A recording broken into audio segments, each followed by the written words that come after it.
I'm the president of the International Ocean Institute. This institute was created by Elizabeth Borghese in 1972, and we take into account the need for capacity building for ocean governance, and we aim basically to help those countries that need assistance in improving their management of the oceans and resources.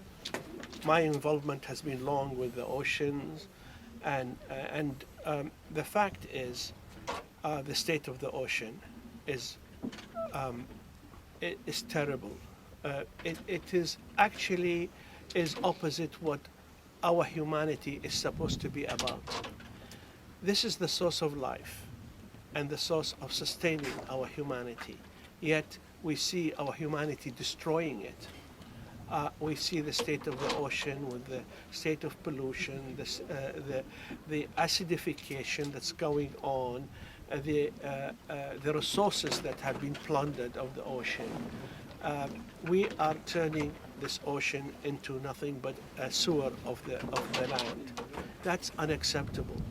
If this is the source of life, we have to make sure that it's sustainable, that the future generation can enjoy life on this planet because of a healthy ocean.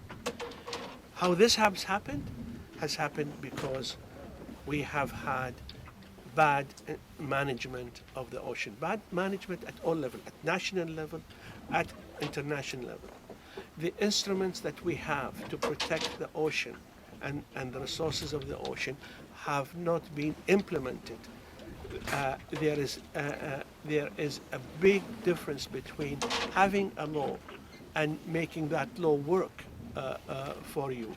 So this failure and neglect of the ocean has meant that we have to do something to change the status. We have to collectively create a new processes.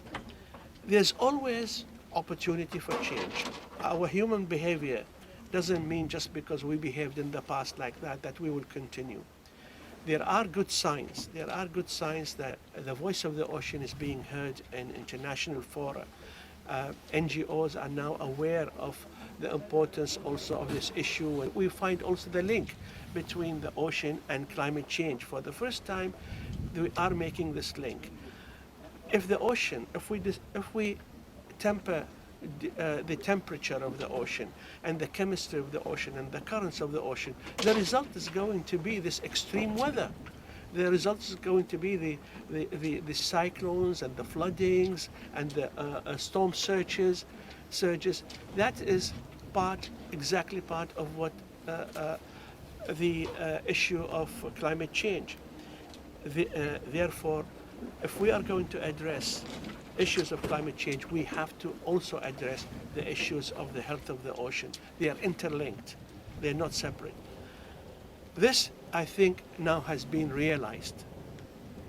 And what we hope is that the scientific community, with the kind of research that is taking place now, with the kind of awareness that will bring to the fore a second IPCC initiative, and that will be focused on the ocean and the interlinkage and interdependence between the land and the ocean in terms of security, in terms of economic gains, in terms of the environment. With the United Nations, you are basically working with member states, with governments. And of course, governments, not all governments see eye to eye, so you're in a process of always negotiations and a process of developing consensus on issues. When you work with NGOs, you find mutuality, because if you are with an NGO, then the issues are more of advocacy, and they are more of knowing what you want and advocating what you want, where in the UN is basically trying to get people to agree on what they want. There's two different aspects and two different processes. For me to say this is a bit of that. I'm an old man who should have been able to say this wonderful ocean that you're going to inherit is beautiful, is ready, that we've taken care of it, and unfortunately my generation has failed you terribly, and we're handing to you a poisoned ocean. But it is not a poisoned cadeau. It is not also a situation that cannot be reversed, because you have the opportunity to change, and the opportunity to save our ocean and to save our planet, and to give for your own children something to look forward. And your presence here is demonstration, I believe, of your capacity and your will. And I wish to thank you, Ronald, for giving us this opportunity to express these sentiments. Thank you very much. Thank you. Thank you. Thank you. So when he said something